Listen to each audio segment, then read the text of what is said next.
Hey, my name is Crognale. I'm the State Director for Concerned Veterans for America. We wanted to invite everybody out to see Lone Survivor together so you can sit with like-minded Americans and enjoy watching the best that this country has to offer. The one thing that I can tell you is I've been fortunate to serve with Naval Special Warfare, with Army Special Forces, and with the 29th Infantry Division of the Virginia National Guard. The bravery you're going to see on the Hill doesn't know a tab, it doesn't know a trident. You could put National Guard infantrymen in there and they fought just as hard. One thing the Taliban and Al-Qaeda have learned is that even if our politicians get weak in D.C., when you hit the American fighting man and women, you're in for a fight. We don't quit, we don't die easy, and when we do die, there's a ton more of us that keep coming. And I'm trying to edit myself because I'm turning in infantry league.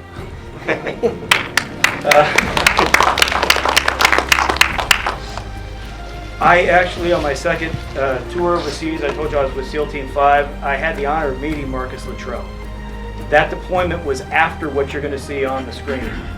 Marcus went through all of this, came back to the States, rehabbed, got better, and then linked up with his twin brother who was in SEAL Team 5 to do another deployment overseas because he wasn't going to let that be his last deployment. He was going to leave the theater walking. And that's just an example of what the men and women of Naval Special Warfare are all about. And it also leads into our special guest that we have coming in today, one of those superior warriors. Jason Beardsley is a Special Forces Green Beret who has a 15-year service as a Green Beret, but also has some knowledge on what it takes to be a Navy SEAL. He was in BUDS when the Gulf War started, and they came in during his BUDS class and said, if you're not in Phase 2, you're out to the fleet. So he ended up as a radioman out in the fleet supporting the troops for the first Gulf War. Came back and did what he could do to get back into BUDS, but everybody wanted to be a SEAL because that movie came out and everything was cool and it was hard for him to get back in. So he finished his time in the Navy and came home and decided he really hadn't tested himself yet. So he decided to join 19th Group, go down to selection, go down to the queue, get his tab, and then deploy with his brothers from the Ohio National Guard and come home with 2 Bronze Stars. Jason is an example of what this country is all about, and he's a really great speaker. He's going to tell you a little bit about the type of man you see on the screen and a little bit of what he's doing since he's come back home. Jason.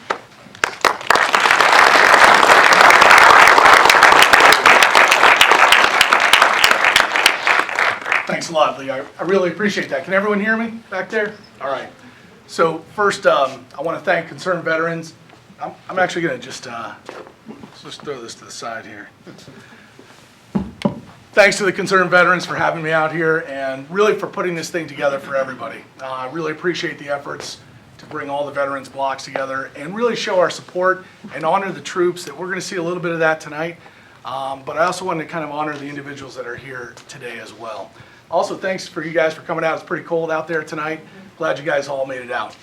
I'm going to hold this up so hopefully everyone can see. You may not be able to see it. A lot of you in the audience are going to be familiar with what that is. Some of you may not, so I'll kind of explain it. As somebody here in the audience said, this is a challenge coin. What's sometimes referred to in the military as a challenge coin. So what is a challenge coin?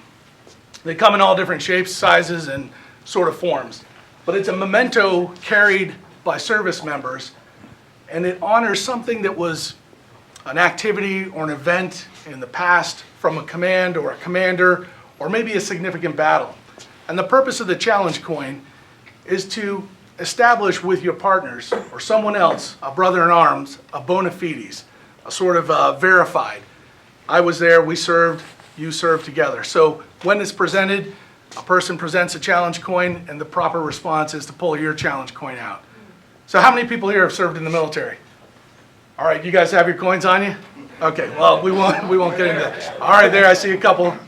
For those of you that didn't, we can buy around later. But what that memento really is it's a way to share honor and traditions and values that are common to us. And tonight we're gonna watch a little bit of those shared values and some of those shared traditions on the screen. as Lee said so well, those shared traditions, those values, they don't stop with the Navy SEALs. They didn't start there. It's brothers in arms, and it goes past that to the families that support, to the citizens that support, and to the members of our society. So really, as we do this tonight, I kind of wanted to think about three things. Three things as we get into watching this movie. And one of them is that shared values, those traditions that we have. Number two, I'd like to think about the passion and the energy that we took overseas or in support of overseas operations and really learn how do we pivot that to the home front? How do we focus those energies and those passions here? And then third, finally, something that we're also going to see highlighted here is stay in the fight. And nobody says that better than what you're going to see on the screen.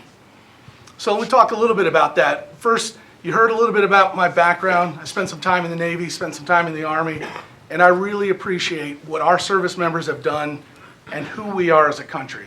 So when we came back from the fight, we wanted to find a way to capture the great legacy that is our country. How do we go back and teach and preach how we got here, to honor the past so that we can also move forward and progress into the future? That's what we did in our underground movement. We took those stories, the legacies of America, we've captured them visually as a memento, as a challenge coin to wear, to show, and to establish a bona fides with other people who are also passionate about this country. So we have a booth out front. You can do that afterwards and kind of take a look at the products we've established. We were told you can't do this. This isn't, you guys are military guys, you're not fashion guys, you're not in textiles, and nobody's going to support the cause of America on a t-shirt. And we said, we think you're wrong. And we think that people do support that cause. So take a look at that afterwards. That shared value that we're talking about, that passion, what does it mean? So the men who served here fought and volunteered to be in those positions. Nobody got there accidentally. There are stories in our past where men were drafted and people were in war for reasons that they did not volunteer. That is not the case now. As you know, we're an all-volunteer service. So those men, similar to those that are sitting here tonight, oftentimes volunteered 1 and 2 and 3 and 4 times, either to reserve or to go into a further escalation of their own career path, to find those hills to fight on, to protect the principles that this country was built on. So that shared passion stretches all the way back to the ancients. We read in the Hebrew text that Joshua, the commander, was looking to infiltrate the promised land and tasked a mission to his spies to go reconnoiter the promised land and bring back a valued report, an intelligence report, deep in hostile territory. And we read that the report of the spies before they were gone said, it's recorded, they said, I heard the voice of the Lord calling, saying, whom shall I send? And they responded and answered and said, here I am, O Lord, send me. That ethos, that send me ethos is exactly what you're going to see up here. When they returned from that, they provided that report to their strategic commanders. And for hundreds of years, the strategic command waffled. They had turmoil. They made mistakes. They did things well, sometimes not so well. One of the things I want to stress is the point of that service is valuable. And when Marcus Luttrell released this movie, we hear now in the press the question, was your service worth it? We didn't win Iraq and we didn't win Afghanistan, and there's nothing on the wall that can say these are ours now and tick them off. We're still in those contingencies. And so too many people are beginning to ask the question of our service members, was your service worth it? Was it valuable? We know that the answer to that is it absolutely, definitely is valuable. But we cannot let that message be shaped by other people. So I wanted to think of a different way to reframe that question of our passion and our service and how valuable that was. And I think there's some tools we can use to really look at that question in a different way. So I thought about our Super Bowl coming up. Everybody's probably going to watch that. I'm really excited to see how these teams kind of collide. But when we look at a superstar NFL player who stops his career at the end and he has not gone to the Super Bowl, we do not question that NFL player and say to him, was your career worth it? Because we know inherently that it was. He had his own personal records. He committed his own labor on the field, and he dedicated that for his own reasons, to entertainment, or for the cause of his career, there is value in his service. What about the doctor who struggles and pours their passion into the labor of discovering the cure to cancer or some terminal disease? They're going to stop their career at some point and look back. We don't have those cures for those diseases. Does that mean the doctor's career, their work in that field, was invaluable or not valuable? Absolutely not. We know that there is intrinsic value to that service. How much more was your service or your brothers in arms as they've sacrificed or offered to sacrifice the greatest last full measure to protect the principles of this liberty? It is absolutely valuable, and we cannot let that message be shaped by someone who has not served or anyone else. That's your service, that's your message. So yes, it's valuable. So how do we pivot from that battlefield, those passions, those energies? How do we take that from the battlefield and spend that energy wisely now, here, in the home front? Well, that's a great question, but the answers are here. They're men like Lee and women like Mary Carducci who are asking for us to take that passion now and invest it in this country, in the home front here. The battlefield has moved. We fought over there. It's now time to fight here. It's a different fight.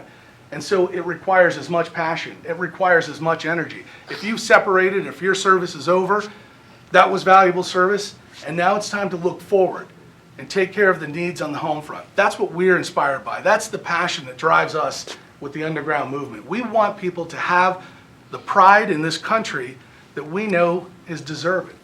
It's fought for. Some have lost everything for it, and we want to show that back.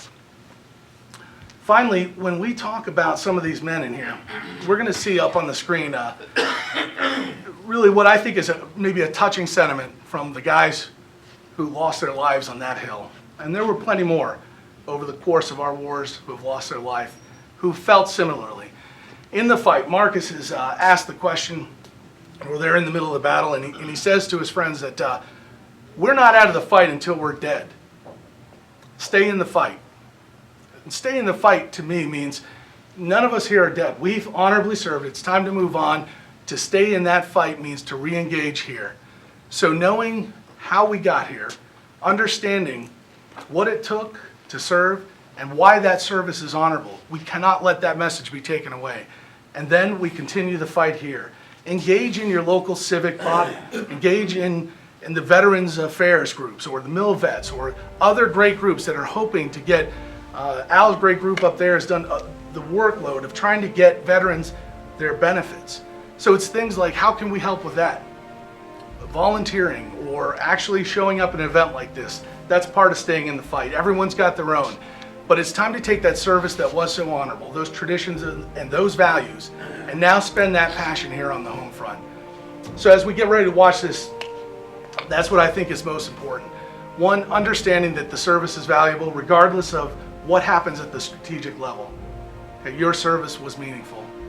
And number two, sharing that passion now, pivoting and focusing that energy here, where your new battlefield is, within your space, what you can affect. And number three, until you're dead, stay in the fight.